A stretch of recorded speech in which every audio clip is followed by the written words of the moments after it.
I always believed my life was ordinary. Stable, predictable, safe. My name is Emily Carter, and I live in Portland, Oregon, with my husband, Daniel.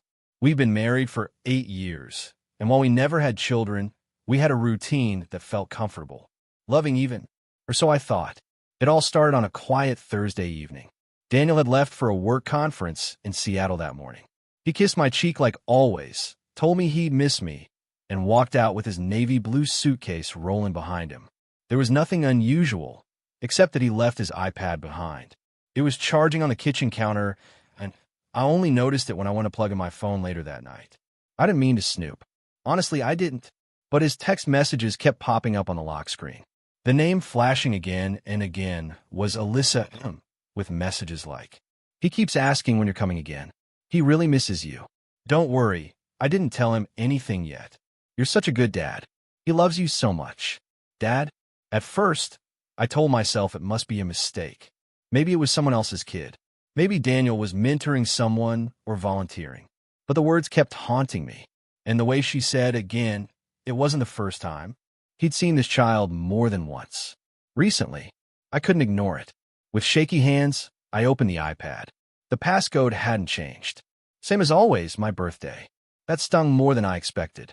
Once I was in, I didn't go looking for anything specific. But the messages were right there in the Messages app. Dozens of them. Threads that dated back at least 3 years. Photos, too. There was a little boy in nearly every one. Dark hair, green eyes, maybe 4 or 5 years old. He looked familiar. There was something in the shape of his eyes, the dimple on his left cheek. Something that made my chest tighten with a strange, terrifying recognition.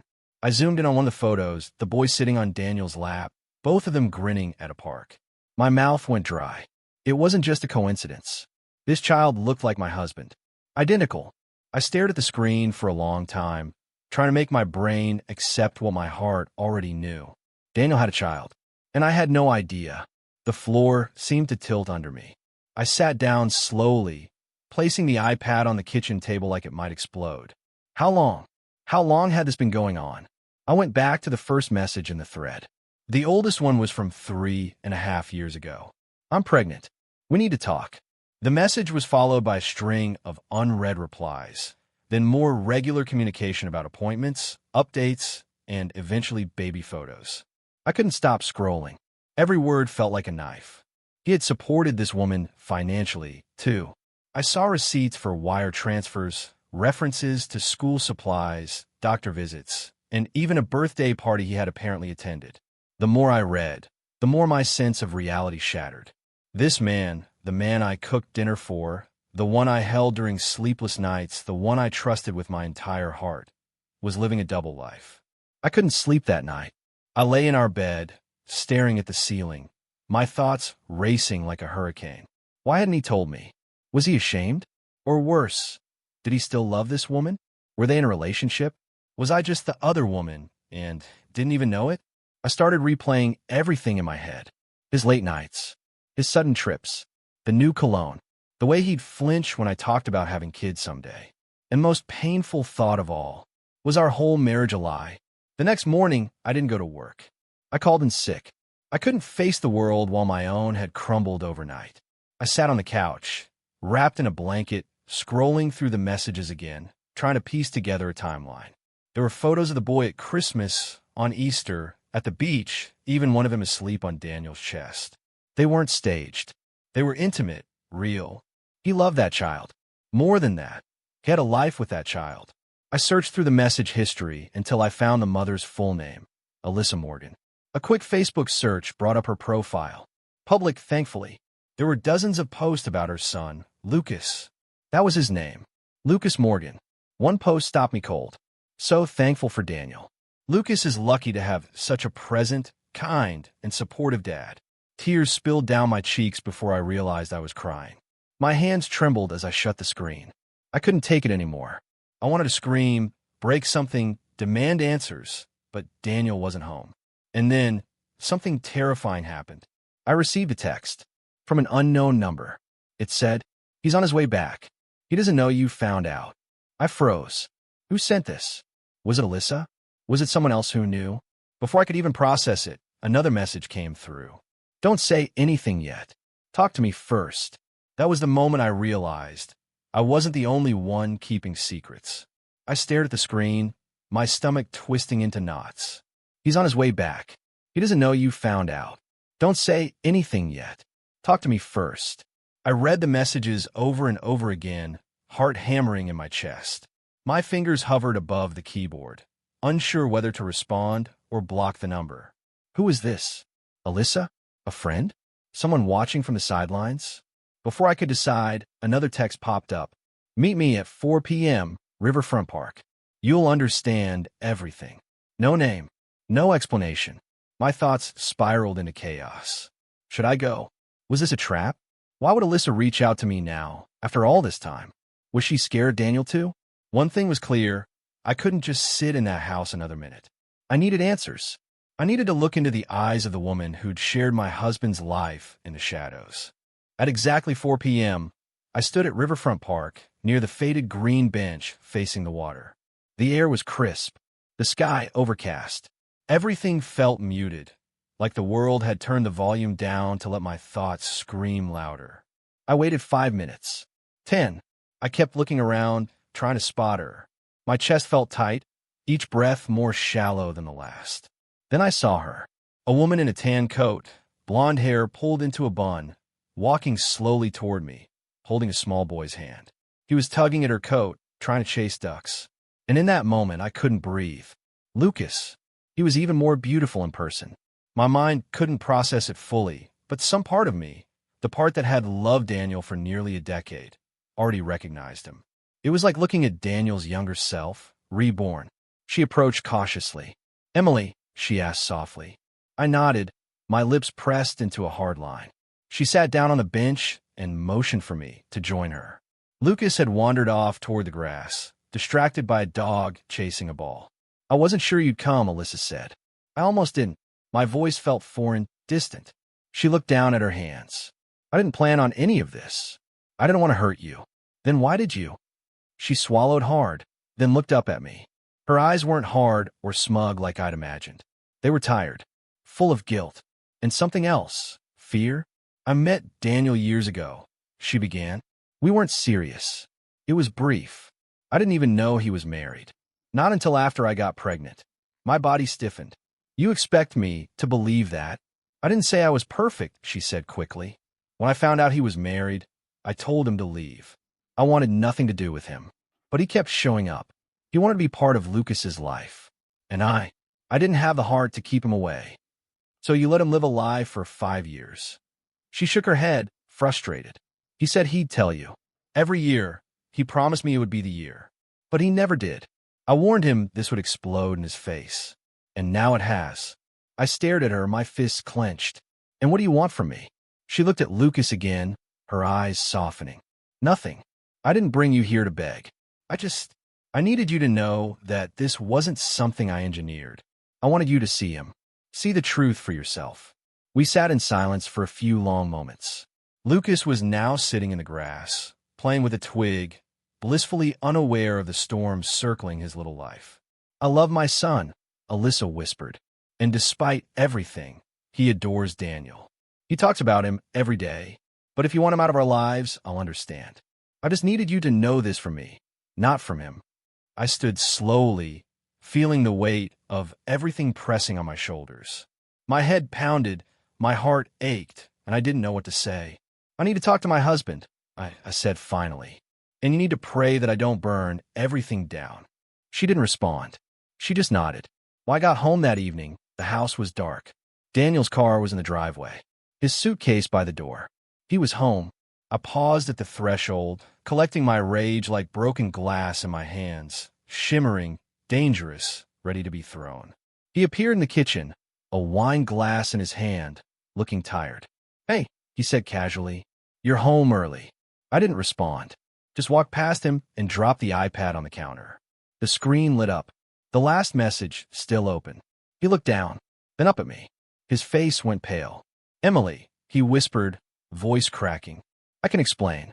Can you? I asked, crossing my arms. Because I've had all day to imagine every version of this lie, and none of them make you look like a decent human being. He set the glass down, clumsily, hands shaking. It was a mistake. It happened once. Years ago. I didn't even know about Lucas until she told me. And then what? I spat. You just kept him secret for 5 years? Like some dirty little secret. I was going to tell you. I swear. But every time I tried, something stopped me. I laughed bitterly. Yeah. Fear. Guilt. Cowardice. Take your pick. I didn't want to lose you, Em. My eyes burned. You already did.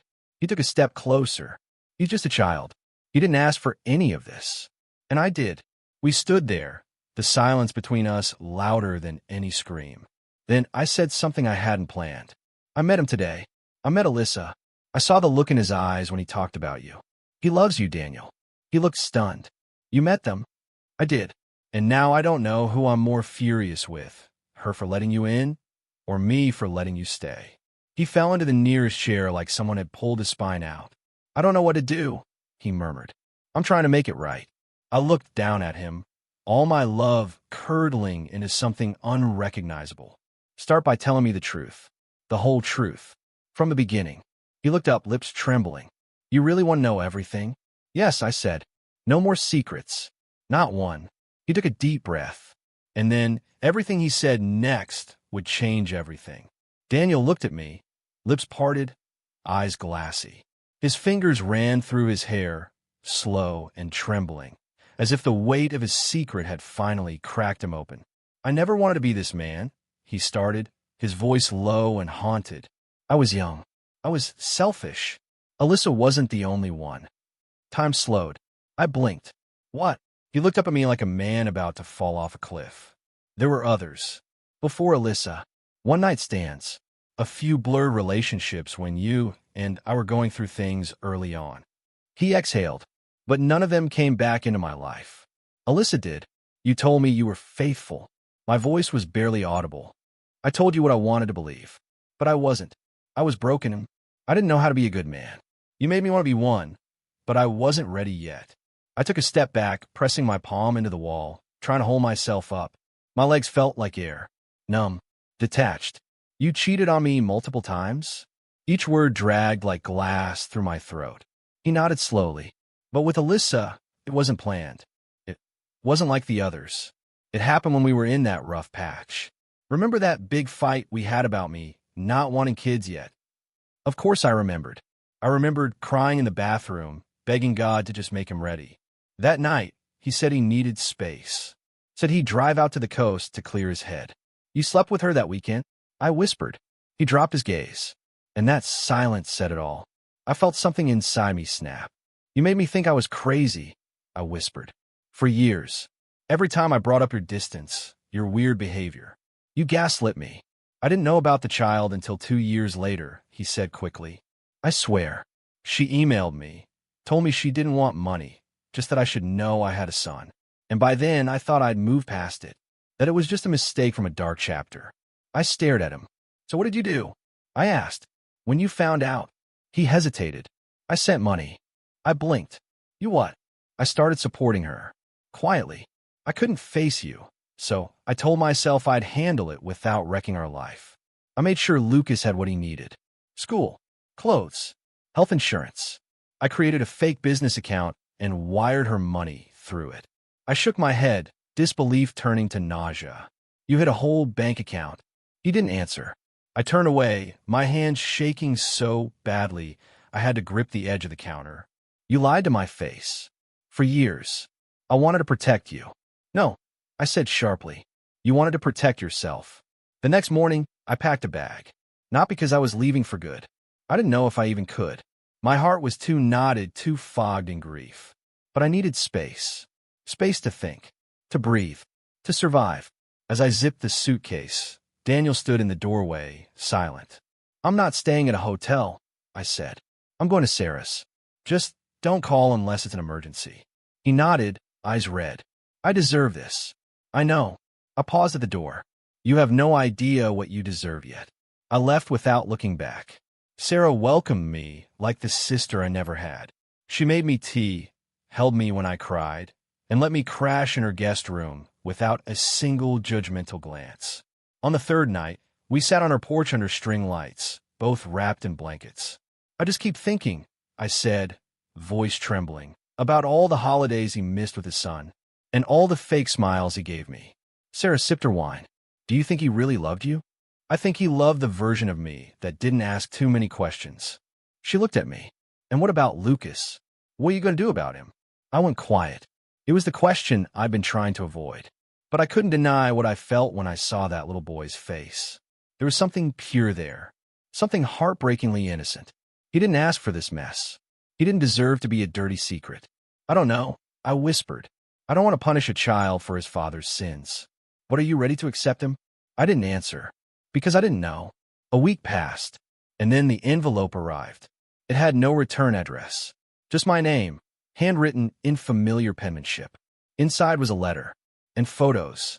Photos of Daniel, holding a baby, smiling, standing next to Alyssa in front of a Christmas tree. One with Lucas on his shoulders at a pumpkin patch. All dated within the last 5 years. All proof that he hadn't just been supporting quietly. He'd been visiting, bonding, lying. The final photo was the worst. It was from 2 years ago. Daniel, Alyssa, Lucas, matching red scarves, holding hot cocoa in what looked like a Christmas card photo shoot. On the back of the photo, someone had written, "To Daddy, from your other family." My stomach dropped. I collapsed onto the floor, unable to scream, unable to cry. It was too much, too real. He hadn't just been hiding a child. He'd been living a double life. I confronted him that night. I didn't give him time to lie. I threw the photos on the table. He stared at them like they were on fire. Where did you get these? That's all you have to say? His mouth opened, closed, then opened again. It's not what it looks like. Really, I said, my voice rising, because it looks like you've had a second Christmas tradition for the last 3 years. I wasn't cheating. Not like that. I didn't sleep with her again. Oh, congratulations. I barked. You get a medal for not cheating again on the wife you already betrayed? I just wanted to be there for Lucas. She invited me to those events. I didn't want him growing up thinking I abandoned him. And you thought lying to me about it was noble. He ran his hands over his face. I didn't think you'd understand. You're right, I said coldly. Because I don't. I turned to walk out, but his voice stopped me. There's something else. I froze. No, no more. But he kept going. She wasn't the one who sent you the letter. I turned around slowly. What do you mean? He swallowed hard. It was my mother. Silence fell like a bomb. She found out about Lucas a year ago. I slipped up.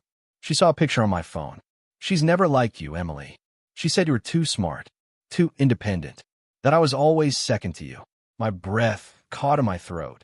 She's the one who started taking those photos, following me, pressuring me to make things right for Lucas. I shook my head. You're telling me this now? After everything? He looked broken. I didn't know she would send them. I swear, I didn't know until I got the same envelope today. I didn't know whether to scream or laugh. His mother, the woman who smiled at our wedding and whispered afterward, "Don't outshine my boy too much, okay? I need to get out of here," I said. Daniel reached out. "Please, Emily." I pulled my arm away. I don't know who you are anymore, but I know who I am. And I'm not someone who shares. And with that, I walked away. Again. Only this time, something inside me was shifting. A fire was starting. I had loved him, trusted him, believed in the life we built. But now, I was going to decide who got to stay in my life and who never got the chance again. The night I returned to our house, I didn't come with a suitcase. I came with questions, a plan, a recorder in my pocket, and fire in my chest. Sarah had warned me, make sure you're calm before you see him. You can't afford to go in blind. But I wasn't calm. I was a storm. When Daniel opened the door and saw me standing there, his face lit up too quickly. "Emily, God, thank you for." I held up my hand. "Don't speak," I said. He fell silent, brows drawn tight. I stepped into the house I once called home and took in the surroundings. Our wedding photo on the wall, the faint scent of his cologne in the air, the coat he never wore still hanging on the hook. Funny how things can feel familiar and foreign at the same time. I turned to him slowly. "I have one question." He nodded cautiously. "Anything. Did Lucas ever stay in this house?" Daniel's face went pale. "No, never. I swear." I took out my phone and opened a photo I hadn't shown him yet. Lucas sitting on our couch, holding a pillow with my initials on it. The fireplace, behind him, unmistakable. Try again. He stared at the photo like it might erase itself if he just blinked hard enough. I didn't plan it, he whispered. Alyssa had a thing one night. She was desperate. I didn't think it'd matter if your secret child slept under the same roof as your wife. I interrupted. Are you out of your mind? His voice cracked. He didn't go into our bedroom. I kept him in the guest room. You kept him in the house, I snapped. You crossed the line you knew you couldn't uncross. You didn't just betray me emotionally. You brought your second life into my sanctuary. He reached out to touch my arm. I recoiled. Don't. Emily, please, he begged. I didn't know how to manage it all. I thought I was doing the right thing, balancing everything. I laughed, bitter and hollow. Balancing what, Daniel? A marriage or an affair with a family-sized sequel? He flinched. You let me cry over every miscarriage, I whispered. You watched me mourn not being able to conceive, while you had a son on the other side of town. Tears filled his eyes. I hated myself every second. Not enough to stop. Silence blanketed the room like poison. Then I said the words I'd rehearsed 100 times. I want a separation. He blinked. What? I'm done. For now. Maybe forever. I can't breathe with you in the room. I need space to figure out if I even want to heal this, or just burn it all down. Daniel dropped into a chair, head in hands. You're giving up on us? You gave up on us the moment you chose a lie over truth. He looked up. I was going to tell you. Eventually. I just wanted to wait until the right time. There is no right time to reveal a secret child, Daniel. My voice broke into a sob, and for the first time I didn't stop it. I let the anger pour out of me. I wanted him to see what he'd done. He stood suddenly, walked toward the fireplace, then pulled something from behind a photo frame. A folder. He handed it to me silently. Inside, a notarized letter. Power of attorney transfer. Emergency guardianship. Trust account documents. My brow furrowed. I set up everything in your name, he said. If anything happens to me, you get everything, including guardianship of Lucas. I froze. What are you saying? He took a deep breath. I went to the doctor last week. After some symptoms I ignored for too long. I have lymphoma. The world tilted. No, I said. I found out 2 months ago. I didn't want to make it worse by dropping all the bad news at once. You're seriously telling me you're dying? After everything else? He nodded. I don't know how long I have, but I needed to fix everything. Or try to. I looked down at the papers again, then up at the man I had spent 10 years building a life with. And for the first time, I saw him as human. Not a villain, not a monster, but a deeply flawed, broken man trying desperately to undo the damage of his own cowardice. I don't know what you expect from me, I said quietly. I don't expect anything. I just needed you to know that if something happens to me, Lucas isn't alone. Later that night, I sat on the porch alone. The moon was full. The air was heavy with a silence that wasn't peace. I thought about Lucas. What would it mean to be a mother to a boy I hadn't asked for? A child born of betrayal? But what if this wasn't about what I asked for? What if this was about who I wanted to be? I pulled out my phone. Dialed. A woman answered. Alyssa. Yes. It's Emily. A long pause. I figured you'd call eventually. We need to talk. In person. Is this about Lucas? It's about everything. We met the next afternoon at a park. She came alone, wearing sunglasses and a tight ponytail. She looked surprised to see I was calm. I don't want to fight, I said. She nodded slowly. Me neither. We sat across from each other at a picnic table like two women on opposite ends of a chessboard. Why didn't you tell me sooner? I asked. She hesitated. Because I didn't know you anything. That stung. But also, she added, because I was afraid. I didn't want to destroy what little Daniel had left. You destroyed it anyway. She exhaled. I know. Then she pulled something from her bag. A small, red envelope. I told Lucas everything, she said. About you. He wanted to write you this. I opened it slowly. It was written in crayon. Hi, Miss Emily. Daddy says you're very smart and pretty. I hope one day we can be friends. I'm good at Legos. Love, Lucas. I cover my mouth. Something inside me crumbled and rebuilt at the same time. This wasn't his fault. He was just a boy looking for a safe place to land. And maybe, just maybe, I was still strong enough to give it. When I returned home, Daniel was asleep on the couch, pale and thinner than before. I watched him for a long time. All the rage, all the grief. It was still there, but layered now with something more complicated. Compassion. Not forgiveness. Not yet, but compassion. I leaned down and pulled the blanket up around him. His eyes fluttered open. "I met with Alyssa," I whispered. He nodded. "And she gave me a letter from Lucas." Daniel's eyes filled. "I read it," I said, "and I think I'm ready to meet him properly. On my terms." He reached for my hand. I let him take it. "But this doesn't mean we're okay," I said.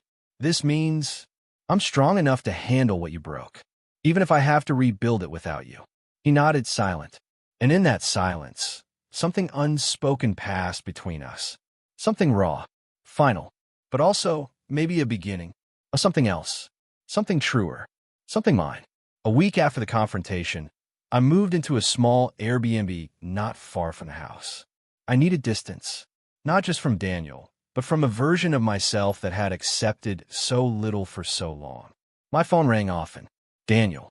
Sometimes Alyssa. Even Sarah checked in daily. But most of the time, I didn't answer. I wasn't ready to talk. I needed stillness. To sit in the wreckage and figure out what pieces were mine to salvage, and which I needed to leave behind. The mornings were the hardest. Waking up in a stranger's bed, remembering everything all over again like it was new. A husband's betrayal. A child that wasn't mine, but might be someday. An illness that made time feel like a threat. I stare at my reflection a lot in those days, trying to see the woman I used to be, trying to decide if I even wanted to find her again. Because maybe she had ignored too many warning signs. Maybe she'd been too desperate to hold on, too afraid to look underneath what she wanted to believe. I wasn't proud of her, but I was her, and something about that felt oddly empowering. 2 weeks later, I met Lucas. We decided on a neutral space, a botanical garden. Alyssa brought him, walking slowly as if testing the air for tension. Lucas had Daniel's eyes, but his smile was pure innocence. "Hi," he said shyly, clutching a tiny toy truck. "Hi, Lucas," I replied, kneeling down to his level. He looked unsure, glancing at his mother. "You don't have to be scared," I said gently. "I'm just happy to meet you." "Daddy says you like books," he said. "I do. I can read a little," he grinned proudly. "Want to see?" He pulled out a battered copy of The Very Hungry Caterpillar from his backpack and opened it, his finger tracing each word slowly. As he read, my heart did something strange. It didn't break. It softened. It leaned in. It accepted. This wasn't the future I dreamed of, but it was real. And maybe, just maybe, it could be good. Daniel's condition worsened faster than any of us expected. By the end of the month, he was on a treatment plan that drained him entirely. He looked like a ghost of the man I married. But he smiled every time he saw Lucas. And now, every time he saw me. One afternoon, while sitting beside his hospital bed, he took my hand. "I was a coward," he said. "You deserved better." "Maybe," I whispered. "But I loved you." "I know," I said. "You just didn't love me bravely." He nodded slowly. "You don't have to stay," he added, voice weak. "You have every right to walk away." "I'm not staying for you," I replied.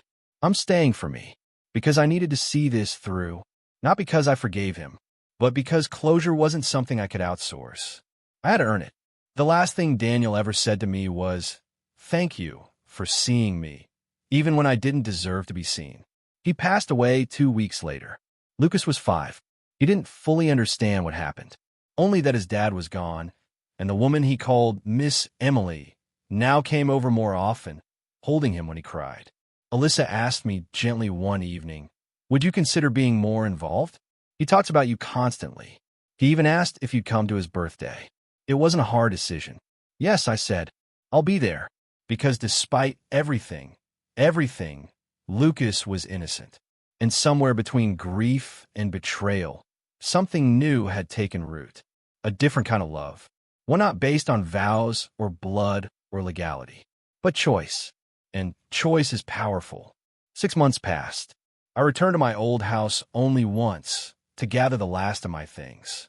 The silence there was too loud, but I stopped at the fireplace and took down the wedding photo. Not to keep it, but to bury it.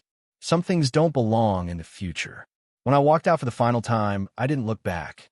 Because this time, I wasn't running from pain. I was walking towards something better. Today, I'm a mentor at a support group for women who've experienced infidelity, double lives, or deception. I share my story not because it's unique, but because it's common. Too common. And I tell every woman who walks in the room. It doesn't matter how the story starts. What matters is who you become at the end. Because pain is inevitable. But how we rise from it, that's where the Betrayal story begins. One night, as I tucked Lucas in a bed at my new apartment, his toothbrush beside mine, his pajamas waiting in the drawer he now called his own, he looked up and whispered, "Are you my family now?" I paused, then nodded. "Yes, Lucas, I am." And he smiled like he already knew. The next morning, I found a letter in my mailbox. No stamp, just one word on the envelope. Forgive. It was in Daniel's handwriting, dated 3 weeks before his death. Inside was a list. Things I did wrong. 1, lied. 2, hid. 3, waited too long. 4, made you question your worth. Things I hope you remember. You were never the problem. You're stronger than you know. Lucas needs you. I always loved you. And at the bottom, one final sentence. If love means anything, it's this. I leave him in your hands. Because yours were always the safest. I cried, harder than I ever had before. Not because it changed anything, but because I finally understood what healing looks like. It's not about forgetting. It's not about pretending it didn't hurt. It's about carrying the scar and still choosing to love anyway. Even if the love looks different. Even if it's not the love you asked for. He broke me, but I rebuilt me. And in the ashes of everything I lost, I found someone stronger. I found me.